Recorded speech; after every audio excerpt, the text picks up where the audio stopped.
Votre magazine Littérature Jeunesse, Raconte-moi ton livre, vous est présenté par Joupi Bébé Bonheur, l'expert en sourire d'enfant. La librairie antillaise, le premier distributeur antillais de biens culturels et de loisirs, vous présente Raconte-moi ton livre, votre magazine Littérature Jeunesse.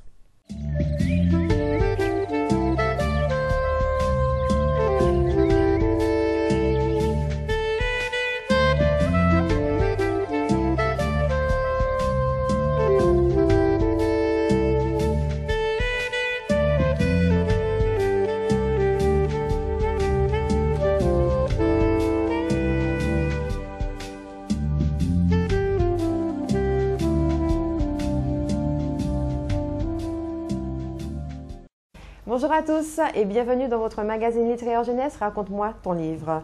Aujourd'hui, nous sommes à la bibliothèque de Sainte-Luce en compagnie d'Angélique. Bonjour Angélique. Bonjour Fabienne. Ça va Angélique? Ça va très bien. Très bien. Alors aujourd'hui, Angélique, quel thème allons-nous aborder?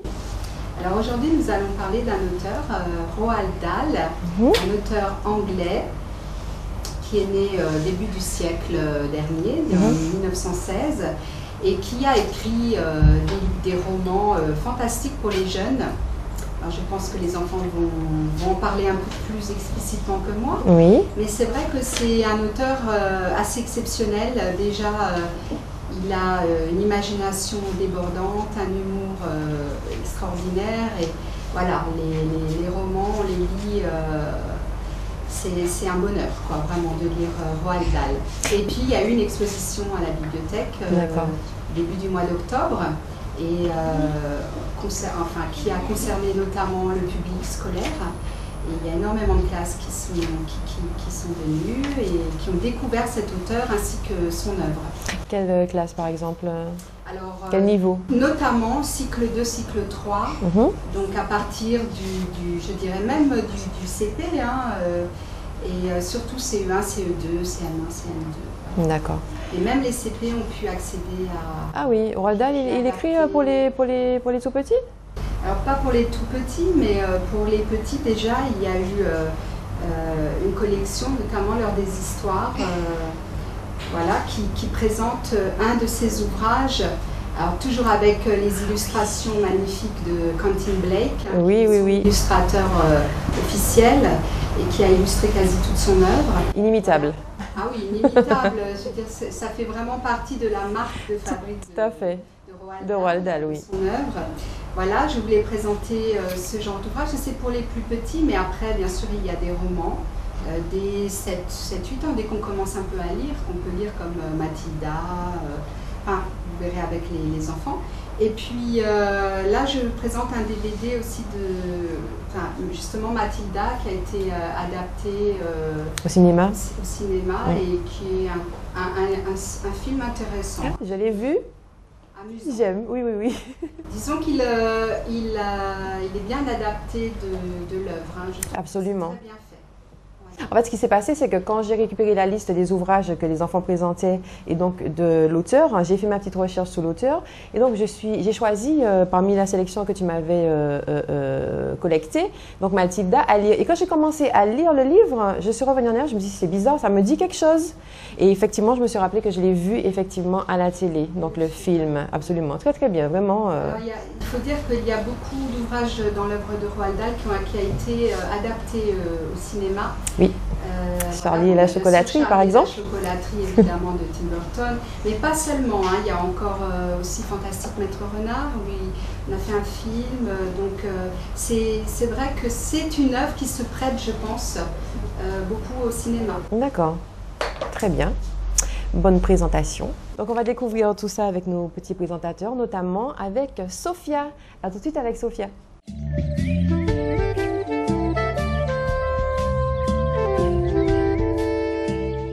Voilà, donc on est en compagnie de Sophia. Bonjour Sophia. Bonjour. Quel âge as-tu Sophia? 9 ans. Et en quelle classe es-tu? En CM1. Où? En CM1, à l'école mixte Sainte-Luce. À Sainte-Luce. Voilà. Donc, quel livre vas-tu nous raconter aujourd'hui, Sophia? Les deux gredins. On t'écoute. L'histoire, elle raconte un peu, c'est Compère Gredin, le vieux papy, et Commère Gredin, la vieille mamie. Donc ils se font des blagues et de très grande taille. Et au bout d'un moment, ils ont eu des singes et tout le temps, les singes devaient avoir la tête en bas, donc en faisant une pyramide. Et donc les singes ont eu un petit peu marre et ils ont décidé, quand ils ont été libérés par un très grand oiseau, ils ont décidé eux aussi de faire la même chose à Commère Gredin et Compère Gredin. D'accord. Donc finalement, ils ont fait quoi? Ils ont mis toutes les choses qui étaient dans la maison, ils ont collé au plafond avec de la super glue qu'ils mettaient sur les arbres pour faire de la tarte aux oiseaux. Oh, mon Dieu, mais ils sortaient d'où comme ça, ces personnages? Bah, ils aiment bien un peu ce qui est un peu dégueulasse. On le dit ici naturellement, hein. Il n'y a pas de souci. Donc en fait, les deux Gredins, c'est le couple de vieillards, donc le monsieur et la dame, papy et mamie. Oui. D'accord. Et tu peux nous raconter un petit peu plus ce qui s'est passé par rapport à ce qu'ils ont fait Donc les singes ont collé toutes les affaires au plafond avec de... Mais dans la maison des deux Gredins? Non, c'est ça? Oui. Ils sont allés dans la maison, ils ont collé toutes les affaires au plafond. Et après, ils sont revenus avec des fusils pour tuer les singes. Et ils sont arrivés et ils n'ont pas du tout compris où étaient les affaires. Ils ont regardé au plafond et ils ont vu que c'était au plafond. Alors, donc le compère Gredin, il a décidé de mettre la tête à l'envers pour avoir le même sens. Et au bout d'un moment, ils avaient mal à la tête et ils se sont ratatinés. C'est une maladie qu'ils disent dans le livre, la ratatinette. C'est donc le coup est rentré dans leur corps. Enfin, ils sont devenus petits. Tout ratatiné. Que les vêtements et les chaussures. Mais alors, c'est parti de quoi en fait? Les deux Gredins ont fait des misères aux singes et les singes ont voulu prendre leur revanche ou quoi? Oui. Ah d'accord, je comprends mieux. Très bien. Tu nous lis un petit paragraphe? Alors, les spaghettis au lambris. Le lendemain, pour se venger, Commère Gredin se faufila dans le jardin et creusa la terre, à la recherche de quelques vers. Il découvrit de grands lambris bien dodus, les enferma dans une boîte en fer blanc qu'elle cacha sous son tablier et revint au logis. À 13 h, il fit bouillir les spaghettis, puis dans l'assiette de son époux, il ajouta une bonne ration de verre qu'il recouvrit de sauce tomate et de parmesan. Et là, mes spaghettis gigotent, s'écria Compère Gredin, en donnant des coups de fourchette dans le tas. Il s'agit d'une nouvelle marque, dit Commère Gredin, qui, elle, faisait bonheur à son plat, entre parenthèses, sans lombril bien tendu. Les spaghettis grouillandis, délicieux, mange tant qu'ils sont chauds. Compère Gredin enroula ses spaghettis autour de sa fourchette et les fourra dans la bouche. Bientôt, sa barbe dégoulinait de sauce. Ces grouillandis ne sont pas aussi bons que les autres, dit-il, bouche pleine. Ils sont trop gluants. Moi, je les trouve excellents, répliqua Commère Gredin. Elle se réjouit de voir son gredin d'époux avaler une pleine d'assiettes de verre. Je vous dis tout de suite, mes chers amis téléspectateurs, j'ai la phobie des vers de terre et vraiment, je trouve ça... Oui. Bon, c'est une belle aventure, bien lue hein, par Sophia. On applaudit Sophia.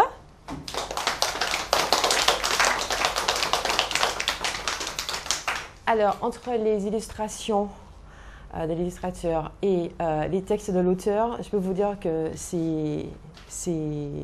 Hein, Angélique, qu'est-ce qu'on pourrait dire? En fait, oui, Fabienne. Donc, je trouve qu'elle a bien présenté le livre, mais c'est vrai que moi, j'aurais plus mis en avant le fait que compère Gredin et commère Gredin, déjà, sont des personnes très, très méchantes. Elle a dit à un moment un mot, bon, c'est vrai qu'ils sont répugnants. Oui. Et puis, c'est le côté vraiment de la farce. Hein. Je crois que là, Roald Dahl, il reprend cette tradition de la farce. Ils se font des méchancetés, mais des choses comme elle a lu, hein, les spaghettis, bon, ils se font des méchancetés l'un à l'autre. Hein, c'est vraiment l'amour vache. D'accord. Là, je crois qu'il fallait quand même un petit peu compléter. Très bien, merci Angélique. Alors Sophia, qu'est-ce que tu as pensé de cette histoire? Qui font beaucoup de farces cruelles et ils sont l'un à l'autre très méchants. Oui. Et il y a 100 blagues. Il y a beaucoup de blagues.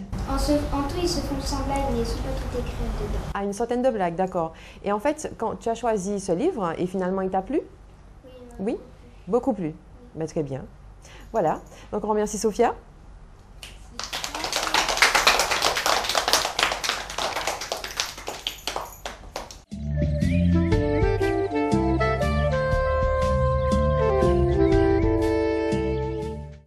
Voilà, donc mes chers amis téléspectateurs, nous nous retrouvons pour notre jeu numéro 1 de notre émission. Je vous invite donc à rentrer en communication avec le standard de Zouk TV au 05 96 71 27 27. Les 2 premiers appels se verront récompensés d'un bon cadeau à retirer au magasin Joupi Bébé Bonheur. Il s'agit d'un album à colorier, autant pour filles que pour garçons, avec sticker, très tendance en ce moment. Et donc au standard au 05 96 71 27 27. À tout de suite.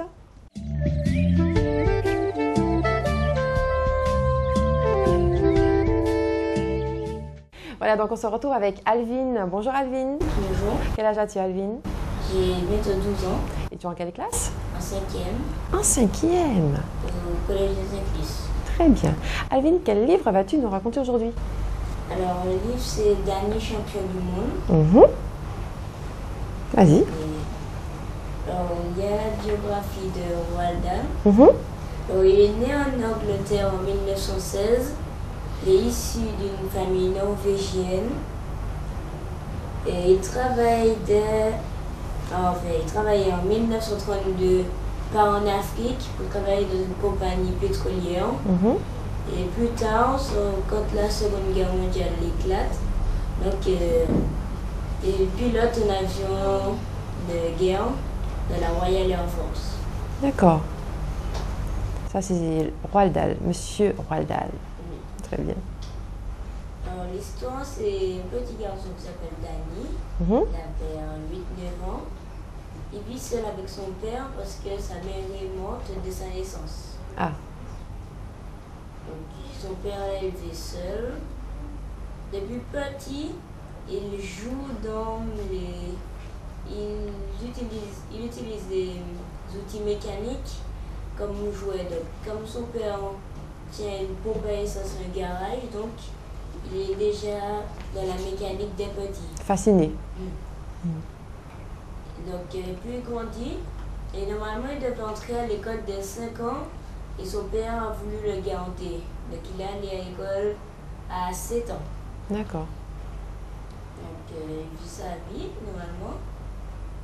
Puis un soir, il découvre que son papa est braconnier. Le braconnier, c'est voler plus des animaux sauvages interdits par la loi. Donc, ça lui a fait un choc. Voilà, comme lui ne s'attendait pas. Donc il posait des questions, mais quand on lit le livre, on ne voit pas tellement que ça l'a si choqué.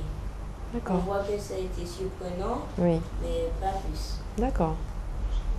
Donc, continue. Et un jour, son père lui a dit qu'il a envie de braconner soir. Parce qu'on lui avait dit de prévenir avant de partir pour ne pas s'inquiéter. Donc, on a dit d'accord, tout s'est organisé. Puis Le soir, on lui a dit qu'il rentrait à 10h et 10h passées, il n'est toujours pas rentré. Donc il commence à s'inquiéter. Et puis il décide de partir. Là, la rencontre, c'était dans un bois nommé Hazel Rose. Donc le jeune garçon part à la recherche de son père. Voilà.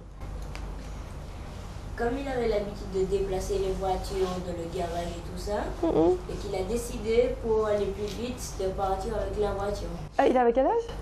Il avait déjà 8 ans. 8 ans? Et il a décidé de partir avec la voiture. D'accord, continue. C'était une voiture qui, comme eux, ils n'avaient pas de voiture, une voiture qui était en réparation. La voiture d'un client. Voilà. C'était des bons amis à eux. Ils sont arrivés, il a cherché son papa, comme c'était vraiment dans la nuit, tout ça. Donc il avait quand même très peur. Il a appelé son papa pour le chercher. Il a dit, papa, où es-tu? Et puis, il a dit, je suis là. Il s'approche, et puis il voit que son père est dans une fosse. Une grosse fosse. Il dit, ça fait 3 mètres de profondeur. Ah oui. C'était un piège, non? Donc c'était un piège, parce qu'il y avait plein de gardes, mais les gardes partaient pour la nuit, dans leur foyer. Et voilà, le reste c'est du suspense. D'accord. Très bien. Tu nous lis un paragraphe? Ok. Donc on parle de la fosse. D'accord. Il m'est impossible de vous décrire les sentiments que j'éprouvais, seul dans ce bois silencieux et noir comme un four aux petites heures de la nuit. J'étais écrasé par le sentiment de ma propre solitude. Le silence de mort n'était brisé que par mes propres bruits. J'essayais de demeurer immobile aussi longtemps que possible afin de parvenir peut-être à entendre quelque chose. Je tendis l'oreille pendant un long moment sans succès. J'essayais de nouveau en retenant ma respiration. J'avais la sensation absurde que le bois tout entier écoutait avec moi. Les arbres, les taillis, les petits animaux tapis dans la broussaille, les oiseaux juchaient sur les branches. Tout écoutait. Donc, j'avais pas dit, son père braconnait des faisans. Ah, d'accord. Les faisans sont des grands oiseaux, on peut dire majestueux, oui. blancs. Donc, il appelle son père, il cherche partout. Puis quand il le retrouve dans le trou, et ce sera le suspense de la lecture. Exactement. Alors, le titre dit « Danny, champion du monde ». En quoi, dans ce livre, il serait champion du monde? Alors, en fait, il a commencé à être habitué au braconnage et il a trouvé, en fait, comme M. Hazel disait, c'est un personnage assez méchant de l'enfance qu'il avait fait un type de méchanceté à Danny. Et puis, son père avait décidé de faire main basse, donc de récupérer tous les oiseaux du bois Hazelwood. Il y avait près de 200. Mais c'était pour les tuer? Non, ou pour les protéger? Enfin, pour les protéger et pour les tuer, pour manger, parce qu'ils vivaient quand même comme... Dans la pauvreté? Voilà. Dans la pauvreté. D'accord. Donc en fait, il faisait de bonnes actions. Oui, parce qu'en fait, à une période, M. Hazel invitait des gens haut placés, en fait, pour une grande chasse. Donc, il faisait bien manger les faisans. Puis les gardes qui les surveillaient, ils faisaient peur pour aller au stand de tir. C'était une grande chasse. Donc, ils allaient plus souffrir. Donc, ils les capturaient. Puis après, s'ils veulent manger ou bien les garder, ils offraient aux amis d'enfance braconnage. D'accord. Ils étaient bien traités. Je vois que tu as beaucoup apprécié cette histoire. Tu le conseillerais à nos amis téléspectateurs? Oui, c'est très bien écrit, très intéressant. Et très bien présenté. Merci. On remercie Alvin. Merci, c'était très bien.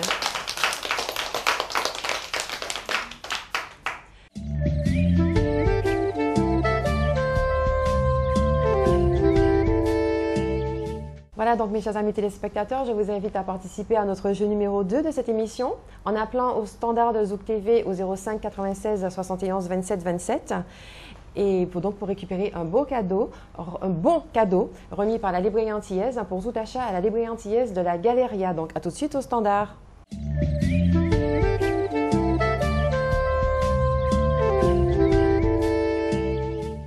Voilà, donc on se retrouve avec Maxence. Bonjour Maxence. Bonjour. Quel âge as-tu Maxence? J'ai 9 ans. Et tu es en quelle classe? Je suis au CM1. CM1. Dans quelle école? Mixte à Kamsou. Ah, c'est plus. Voilà. Quel livre vas-tu nous raconter aujourd'hui Maxence? Roald Dahl, J'aime la grosse pêche. J'aime J'aime la grosse pêche. James et la grosse pêche. D'accord, très bien. Bien, voilà, raconte-nous ton livre. Il était une fois un petit garçon qui s'appelait James, qui vivait avec son père et sa mère dans une petite jolie maison. Un jour, ses parents, ils allaient faire des achats et ils sont allés faire des achats et il y avait un rhinocéros qui les a mangés. Le rhinocéros a mangé les parents? Voilà. D'accord. Et après, Jeanne, il est parti et il y avait un vieillard qui lui a donné un paquet avec des petits grains. Et le vieillard lui a dit de faire attention pour ne pas jeter. D'accord.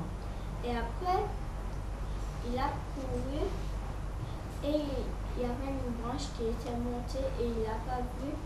Et il est tombé et les petits grains se sont éparpillés. Ah. Et ça a fait c'est allé près de l'arbre de la pêche. Et les petits insectes, la coccinelle et tout, eh bien, ils sont devenus gros. Et il y avait une géante pêche. Et après, Jeanne, il a découvert ses tantes Piquette et tante Éponge. Tante Piquette et tante Éponge. Ils étaient très sévères. Et Jeanne, il faisait tout pour lui. Et on lui a demandé de couper des branches, un tronc. Il était fatigué et il y avait tante Piquette qui pleurait. Et après, il y avait tante Piquette qui pleurait. Qu'est-ce qui s'est passé ensuite avec la grosse coccinelle, la grosse pêche? Eh bien, il les a découverts. Et après, tante Piquette et tante Éponge sont allés et ils ont vu l'arbre avec la pêche. Et tante Piquette a dit « Regarde ça, tante Éponge !» Et puis tante Éponge disait « Quoi ?» Et puis tante Piquette a dit « Regarde la géante pêche !» Et puis la géante pêche, elle devenait de plus en plus grosse. Et après, elle est tombée, elle roulait et elle a écrasé les tantes. Les deux tantes, je m'en doutais un peu, parce qu'elles étaient méchantes. Donc en fait, c'est grâce à ça, le vieillard avait donné ses petits grains verts de façon à ce qu'elle puisse protéger James dans les difficultés puisqu'il se retrouvait orphelin. C'est ça. Et donc, on ne va pas raconter la fin. Est-ce que tu peux nous lire un petit paragraphe? Tante Éponge pleura, Jeanne et vous, tante Piquette. S'il vous plaît, ne pourrions-nous pas prendre le cœur tous les trois pour aller à la mer? Ce n'est pas très loin. J'ai si chaud et je me sens si seule. Qu'est-ce que tu dis, petit paresseux? La tante Piquette. Battez-le, cria tante Éponge. Je n'y manquerai pas, dit sèchement tante Piquette. Ah, c'était pas vraiment très gentil, hein, les tantes. Hein. Donc, on applaudit. Hein, il nous a très bien présenté son livre. Merci. À tout de suite pour la sélection lecture. Donc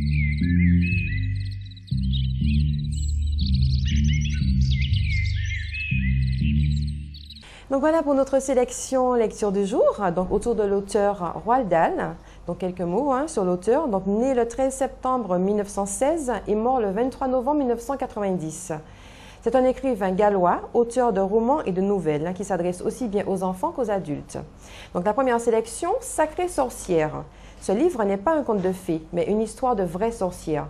Vous n'y trouverez ni stupide chapeau noir, ni balai volant. La vérité est beaucoup plus épouvantable. Les vraies sorcières sont habillées de façon ordinaire. En fait, elles ressemblent à n'importe qui. Il faut savoir qu'une sorcière peut très bien être votre voisine ou la meilleure amie de votre mère. Et si on ajoute à cela qu'elle passe son temps à dresser les plans les plus démoniaques pour attirer les enfants dans ses filets, il y a de quoi se méfier et vous comprenez pourquoi ce livre vous est indispensable. Deuxième sélection, donc Charlie et la chocolaterie. Donc la première édition, c'était en 1964, c'était Charlie and the Chocolate Factory. Charlie vit avec ses parents et 4 grands-parents dans une petite maison, dans un plus grand dénuement.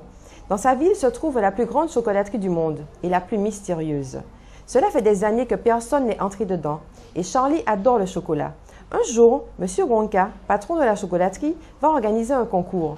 5 tickets d'or seront éparpillés à l'échelle du monde entier dans les chocolats.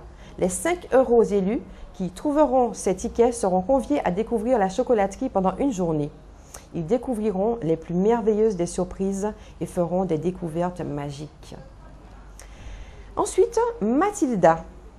Avant même d'avoir 5 ans, Mathilda sait lire et écrire, connaît tout Dickens, tout Hemingway, a dévoré Kipling et Steinbeck. Pourtant, son existence est loin d'être facile entre une mère indifférente, passionnée de l'auto, abrutie par la télévision et un père d'une franche malhonnêteté. Sans oublier Mademoiselle Legourdin, la directrice de l'école, personnage redoutable qui voue à tous les enfants une haine implacable. Dernière sélection, l'enfant qui parlait aux animaux. Willy le Jamaïcain est au comble de sa fierté. Il vient de pêcher une tortue géante. Renversée sur le dos, elle agonise en agitant ses grotesques nageoires.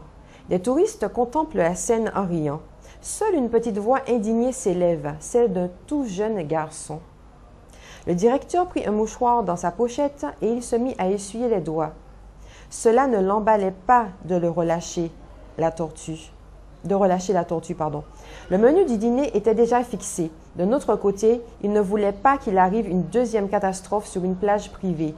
Cette saison, Monsieur Wasserman et la noix de coco, pensait-il, cela suffit pour l'année, merci bien. Voilà, c'est tout pour la sélection du jour.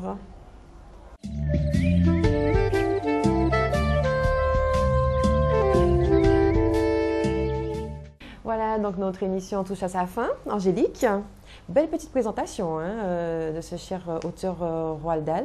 Tout à fait, les enfants ont vraiment bien présenté cet auteur, qui est une sommité déjà internationalement, mais aussi surtout en Angleterre, où il y a carrément un jour qui a été adopté pour fêter ah oui? Oui, un jour pour Roald Dahl, pour dire un peu l'importance qu'il a. Il y a un musée, enfin voilà, c'est... D'accord. Donc mes chers amis téléspectateurs, je vous invite à rechercher, faire des recherches sur cet auteur, Roald Dahl. Il y a eu 2 livres où il a parlé autobiographique, où il parle de sa vie, qui sont très intéressants, parce qu'il a une vie aussi trépidante, qui a bien inspiré son œuvre. Voilà, donc j'encourage les lecteurs aussi. Escadrille 80. Escadrille 80, ça c'est donc sa vie de jeune adulte, donc où il raconte son voyage en Afrique, comme quoi il a été pilote d'avion, de chasse, etc. D'accord. Et c'était pas de tout repos parce que c'était un homme très grand, donc sa tête dépassait du cockpit, c'était assez amusant, mais il était très motivé pour voler, donc voilà, il l'a fait. C'est quelqu'un qui allait au bout de ses rêves, qui prenait beaucoup de risques et qui disait que la vie n'avait pas d'importance si on ne prenait pas de risques. Voilà. Donc en je pense que ça se ressent aussi dans son œuvre. Voilà, donc dans son œuvre, il transmet un petit peu la passion qu'il a eue dans sa vie aux jeunes. On retrouve dans les livres qu'il a écrits, et ainsi que pour les jeunes, on retrouve vraiment des choses de sa vie. Hein. Par exemple, Danny qui prend une voiture, une vieille auto en pleine nuit, il l'a fait aussi, hein. Il était avec sa soeur, ils ont fait un accident d'auto à l'époque, il devait avoir 7-8 ans. Ils sont tombés, ils ont pris un virage, il s'est cassé, enfin il s'est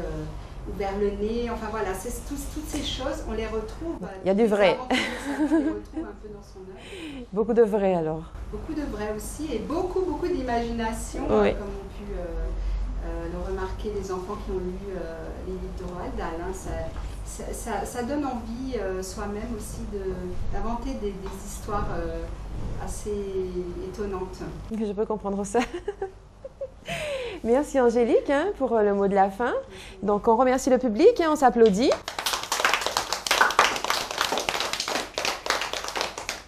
Alors, comme vous pouvez le remarquer, nous avons dans le public un professeur. Bonjour, je suis Pierre-Philippe Zando, professeur documentaliste au Collège de Saint-Plus. Et j'ai été aimablement invité par la bibliothèque municipale de Saint-Plus pour participer à cette très intéressante présentation des œuvres de Roald Dahl. C'est un auteur qui m'intéresse d'autant plus que beaucoup d'élèves au collège le lisent et apprécient le contenu de ses histoires. Très bien. Merci d'avoir été parmi nous et à très bientôt hein, pour une petite émission certainement qu'on va développer. De certains collégiens qui sont très intéressés par l'œuvre de cet auteur pour la jeunesse essentiellement. Très bien, je vous dis donc à bientôt. Merci. Voilà, donc je vous remercie, chers amis téléspectateurs. Donc cette émission touche à sa fin. Je vous invite à nous suivre, hein, donc comme d'habitude, hein, sur votre chaîne Zouk TV. Donc à bientôt dans votre magazine littéraire jeunesse. Raconte-moi ton livre. Ciao, ciao, à bientôt. Au revoir.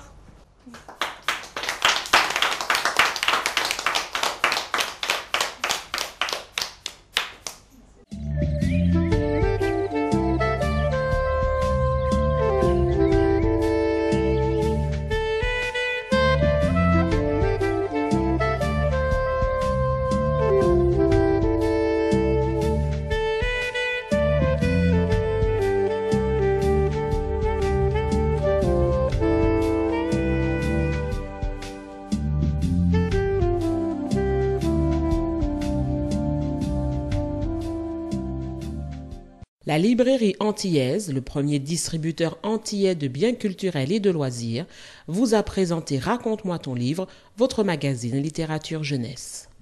Votre magazine littérature jeunesse, Raconte-moi ton livre, vous a été présenté par Joupi Bébé Bonheur, l'expert en sourire d'enfant.